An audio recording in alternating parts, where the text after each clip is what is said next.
Hello. Hello. Through this presentation, we are going to understand the mechanism of antibiotics belonging to the class of protein synthesis inhibitors. Protein determines the physical and chemical characteristic of cell.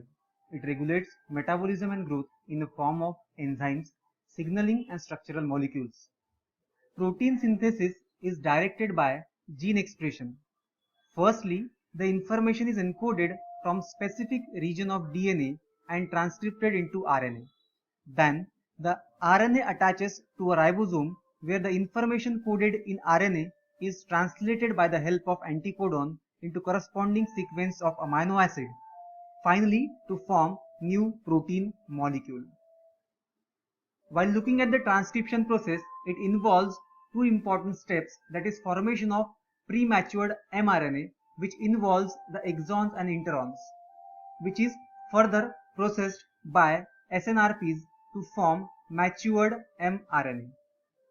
This matured mRNA then transfers from nucleus into the extranuclear or cytosolic portion, where the translation process begins. An mRNA molecule binds to small ribosomal subunit at the mRNA binding site. A special tRNA called initiator tRNA binds to start codon AUG on mRNA, where translation begins. The tRNA anticodon attaches to mRNA codon by pairing between the complementary bases. Beside being the start codon, AUG is also the codon for amino acid methionine. Thus, methionine is always the first amino acid in a growing polypeptide.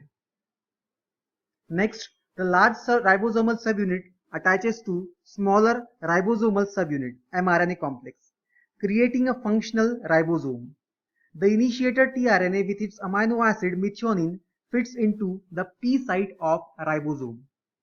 The anticodon of another tRNA with its attached amino acid pairs with the second mRNA codon at A site of ribosome. A component of large ribosomal subunit catalyzes the formation of a peptide bond between methionine, which separates from its tRNA at the P site, and the amino acid carried by the tRNA at the A site.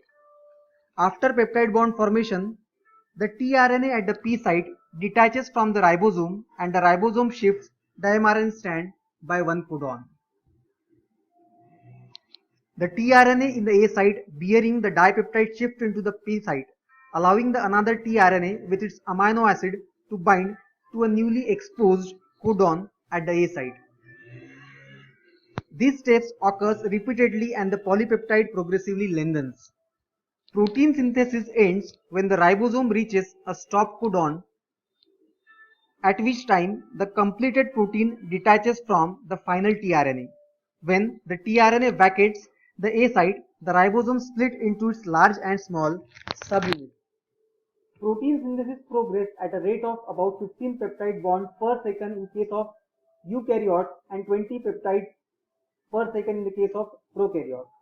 As the ribosome moves along the mRNA and before it completes the synthesis of the whole protein, another ribosome may attach behind it and begin translation of the same mRNA strand.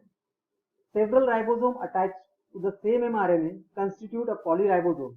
Thus, the simultaneous movement of several ribosomes along the same mRNA molecule permits the translation of one mRNA into several identical proteins at the same time. Therefore, while looking at the steps, we see that there are two major steps, that is initiation and elongation.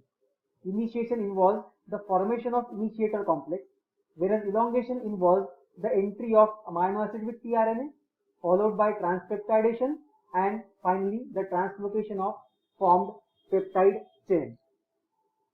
These various steps are inhibited by several antibiotics which are categorized under the category of protein synthesis inhibitors. The targets of protein synthesis inhibitor antibiotics we can depict through this scheme. We can visualize over here that there are two subunits, that is 30th and 50th subunits, amongst which 50th subunits again made up of two subunits, that is 23 and 27 subunits. The three-dimensional nature of protein synthesis site showing these 30th and 50th subunits portion of 70th prokaryotic ribosome. Aminoglycoside, which is the protein synthesis inhibitor such as streptomycin, binds to 30th subunit and it causes the misleading of mRNA codon and thereby interfere with the binding of anticodon. These antibiotics belonging to the aminoglycoside category may develop resistance or bacteria become resistant to these different aminoglycosides by causing mutation of binding proteins on ribosome. Another category is tetracycline, which inhibits the synthesis of protein by binding to 30th ribosome at A site. They distort the triplet and thereby inhibit the binding of tRNA to the mRNA codon. The resistance to bacteria developed against tetracycline may be because of mechanism involving efflux mechanism, protein mutation and chemical modification of tetracycline. Another category, that is macrolide antibiotics, example erythromycin, binds to 23S protein of 50th subunit and inhibits the chain elongation. It results in the release of peptidyl amino acid free RNA from the ribosomal subunit. Next category, that is chloramphenicol, binds to 50th subunit and inhibits the formation of peptide bond.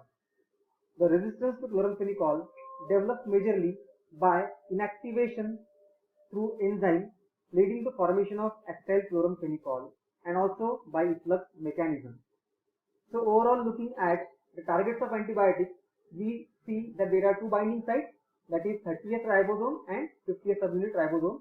Streptomycin and tetracycline binds to 30th ribosome, whereas erythromycin and chloramphenicol binds to 50th portion.